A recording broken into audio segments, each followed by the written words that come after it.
Dans l'évangile de Luc, elle n'a pas de nom. Elle est la veuve de Naïm. Mais son anonymat ne la rend pas moins réelle. Il souligne au contraire deux situations de vulnérabilité profonde. Celle du veuvage et celle d'une mère perdant son fils unique, donc son seul héritier légitime.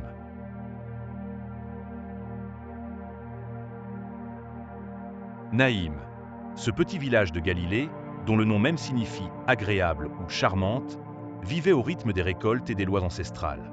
Loin du tumulte de Jérusalem ou des garnisons romaines, la vie ici était simple, mais strictement encadrée. Les habitants, des paysans et des bergers, étaient profondément attachés aux traditions juives. Leur communauté était une unité de subsistance et de survie. La pureté rituelle, définie par la Torah, n'était pas un simple rituel, mais le ciment de la société. C'est dans ce contexte que la mort prenait une dimension particulière. La loi était claire. Tout contact avec un mort rendait impur pendant 7 jours. Par conséquent, les enterrements étaient gérés avec une grande rigueur et avaient toujours lieu à l'extérieur des murs de la ville, au cimetière. Mais la coutume de Naïm exigeait aussi une solidarité totale face au malheur. Lorsqu'une veuve perdait son unique fils, un scénario synonyme de misère, toute la ville se joignait à la procession funèbre.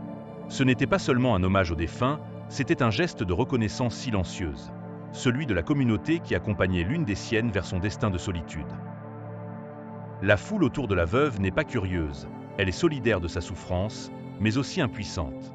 Ils savent que, une fois la porte de la ville franchie, le deuil sera consommé et le sort de cette femme scellé. C'est cette coutume, de l'accompagnement collectif mais de l'impuissance individuelle, que Jésus va défier. Sa venue n'est pas seulement l'arrivée d'un prophète, c'est l'arrivée de la vie, au moment précis où, selon les coutumes et les lois de Naïm, tout espoir devait s'éteindre.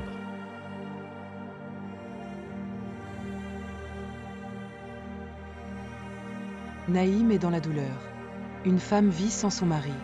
Elle est veuve.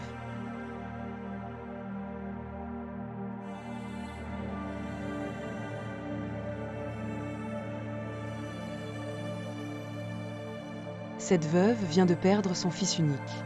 Elle est mère sans héritier.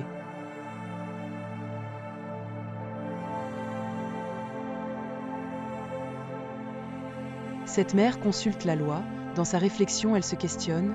Que va-t-elle devenir? Veuve, mère mais aussi une citoyenne? Que dit la loi? Avant tout et en cet instant, c'est une mère qui doit enterrer son fils.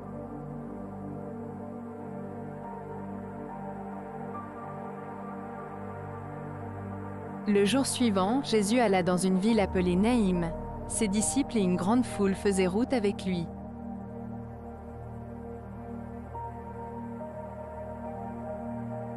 Lorsqu'il fut près de la porte de la ville,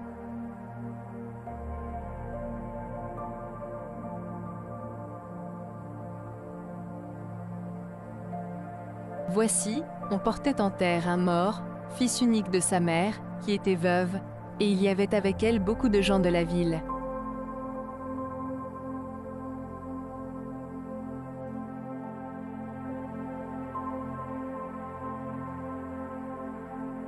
Le Seigneur, l'ayant vue, fut ému de compassion pour elle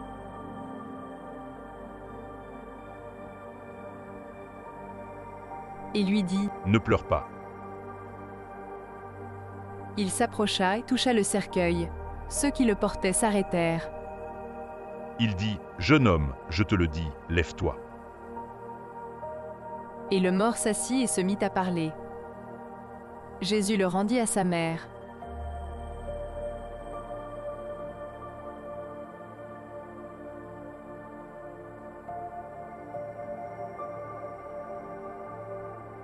Tous furent saisis de crainte, et ils glorifiaient Dieu, disant « Un grand prophète a paru parmi nous, et Dieu a visité son peuple. »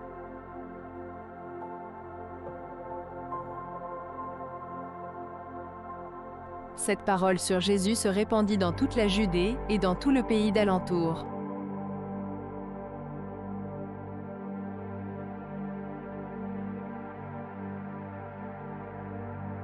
La compassion et la miséricorde de Dieu est présente dans la Bible.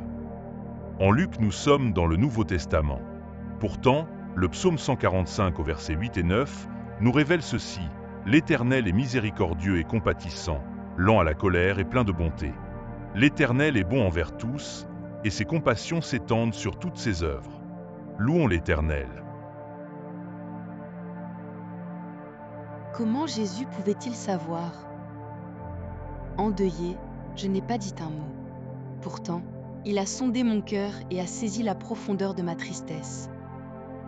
J'étais vivante, environnée par la mort. J'avais perdu mon époux, la tête et la force de ma famille. Seule, je suis devenue veuve. Et notre enfant, un orphelin. Aujourd'hui, je m'apprêtais à mettre en terre mon unique fils, celui qui était devenu ma dernière ressource. Jésus a lu en moi comme un livre ouvert. Il a lu dans le cœur de toute cette foule mon chagrin et ma désolation. Mais au milieu de cette marche funèbre, il s'est tenu sur mon chemin.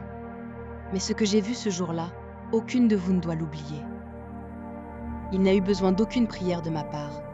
Je n'ai pas eu la force de crier, ni même de supplier, mais son cœur a été ému de compassion pour mon cœur. C'est la première vérité que je veux que vous graviez. Même quand vous êtes muette de douleur, même quand vous n'avez plus la force de lever les yeux, votre peine ne passe pas inaperçue devant le Seigneur. Il voit le poids que vous portez et il ne reste pas indifférent. Il a prononcé ces mots simples et puissants qui ont tout changé. Ne pleure pas.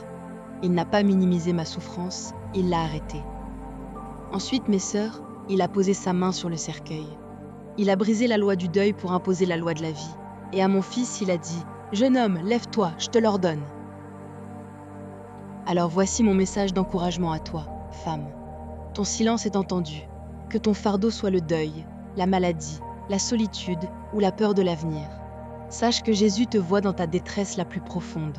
Il sonde ton cœur. Tu n'as pas besoin d'être forte pour l'impressionner. Il cherche juste à te montrer sa compassion.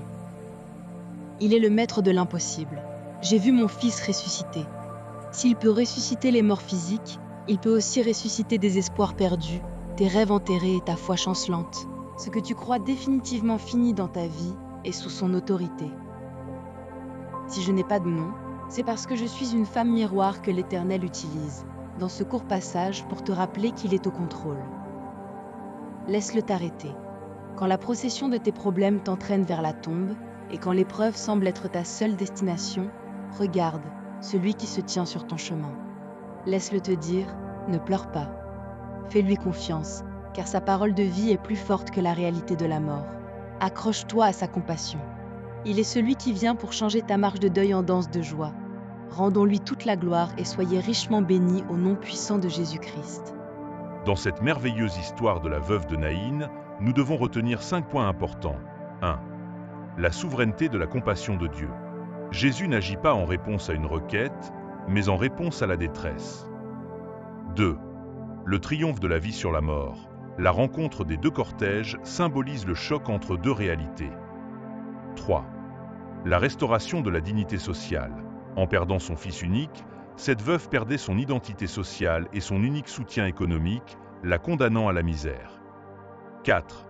L'invitation à l'espérance absolue. Le premier mot de Jésus à la veuve « Ne pleure pas » Luc 7, 13. 5. La manifestation d'un grand prophète. La réaction de la foule résume la signification théologique de l'événement. Mes chers bien-aimés, prêtons attention porteurs et aux porteuses de vérité qui demeurent anonymes. Le message est tout aussi fort et puissant. Si vous avez aimé Merveilleuse Histoire, likez, partagez et abonnez-vous à notre chaîne car il y aura d'autres vidéos.